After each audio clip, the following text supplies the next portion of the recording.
I'm about to confess something a little embarrassing, but first, I want to ask you a question to reflect on. Where in your life do you settle for less? For me, it happens at restaurants. I order my steak medium rare, and when it arrives, it's a fine, well done. Just like how my kids like it. I look at it and I just sigh and I say, it's fine, even though it's not. But why? Why do we do that? And more importantly, why do we do that in other areas of our lives?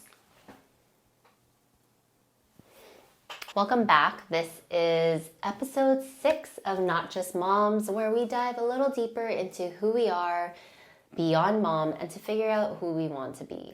I'm your host, Stephanie No, life and mindset coach and fellow mom. Okay, so it might not be at restaurants, but where in your life do you find yourself accepting the outcome even though it's not quite what you wanted? Is it work? In your relationship? With your kids? We all have that one area where we shrink back and don't ask the questions. We accept, we sigh and mutter to ourselves, but we never actually take any action towards making a change. However, I know this about you. If you're listening to this, you're most likely a mom. And even though I've never met you, I can guarantee that I know this. You are probably one of the most fierce advocates for your child. I know this because something shifted in me when I had my first baby. It wasn't just a switch, it was like something was unleashed inside me. Suddenly, I wasn't just Stephanie anymore, and I was her amma. And as moms, we don't take no for an answer. It's funny because if it were just for me, I'd probably give up much sooner.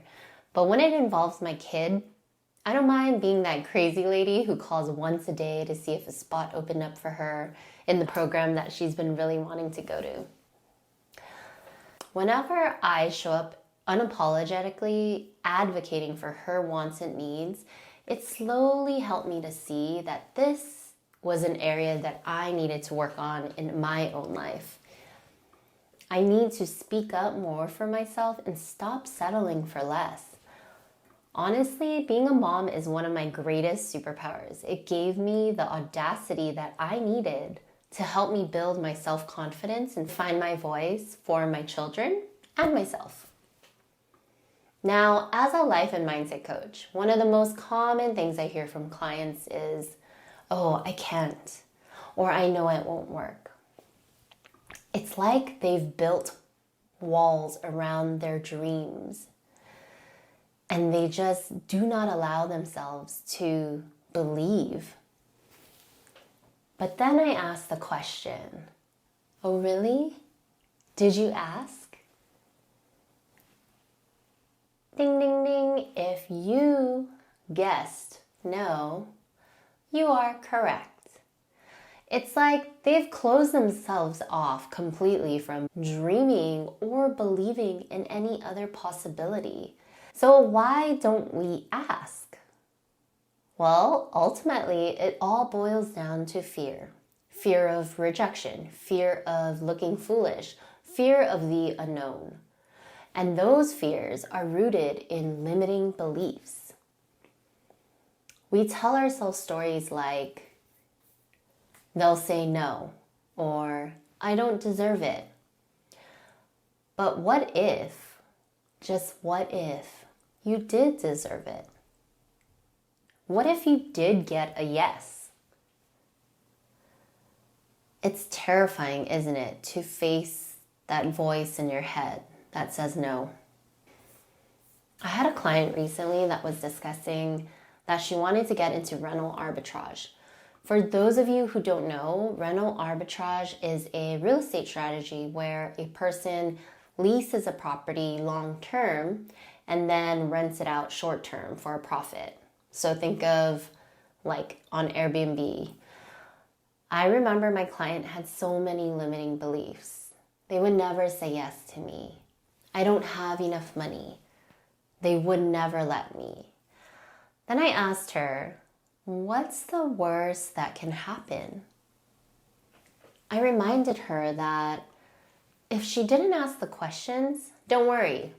She would be in the same exact place tomorrow at about this time. In the end, she mustered up the courage and ended up getting a meeting with the landlord and asking the questions. And guess what? She got a yes. She ended up signing a contract with the landlord, and this was a life-changing moment. Prior to this, she was living paycheck to paycheck, and one of her issues was that she never followed through on any of her goals. But now she followed through, took the action, and made it happen. She opened herself up to opportunity and created it for herself. See, that's the power of asking. That's the power of pushing those limiting beliefs. That's why I'm so passionate about helping other moms find their voice, because I see it all the time in my coaching. I know they have it in them. They show up as their highest and most powerful self for their kids, but if it's for herself, not so much. Right when I got married, my husband got an opportunity that we couldn't turn down. However, that opportunity meant that we would have to move. And I remember feeling the knot in my stomach as I dialed my boss's number. The fear was almost paralyzing. I felt like I wanted to throw up. But I knew this was a turning point. I'd have to ask now or never. If I don't ask now, I will just never know the answer, and I can just move forward with a new job. And so I asked the question, can I work remotely? This was before work from home was even a thing. The idea of working remotely was so rare and hard to come by that, all signs point to it's not going to happen. So that's why there was so much hesitance to even ask the question. But I knew, and I asked myself, what would be the worst case scenario? I mean, the worst case scenario would be she says no, and it's a no, right? And either way, I'm going to have to find a new job or not. Maybe I ask the question and see, and maybe I don't need to find a new job. So I was willing to take the risk. Anyways, I asked the question, can I work remotely? And guess what? There wasn't any resistance. She said yes. That moment truly taught me that closed doors are only closed if you don't try the handle. We accept our thoughts as 100% truth. But here's the thing, our brains are storytellers, not truth tellers. Example, I'm not good enough is a thought. It's not a fact. We all have a story or belief about ourselves that we carry around with us, from job to job, relationship to relationship, from business to business. I want you to think about what your story is. Then ask yourself, who would you be without this story? This is why we need to focus on overcoming our limiting beliefs. How many times do we just accept things without even questioning them? How many opportunities do you think we miss because we're too afraid to ask? And here's how we change that. Start small. Practice asking questions in low-stakes situations. Ask for clarification, ask for recommendations, ask for what you need. And remember, it's about mastering the art of courageous conversation. Don't forget that communication is an entire field that is studied. So if you're feeling like it's difficult, don't worry. It's just another skill to learn and practice. Give yourself grace and be kind to yourself. We also want to work on reframing your mindset. Instead of thinking, they'll say no, Think, what's the worst that could happen? And then, what's the best that could happen? Even one small step, like asking for a clarification on an email, is a victory. Celebrate the small wins. When you start asking questions, you open up a world of possibilities.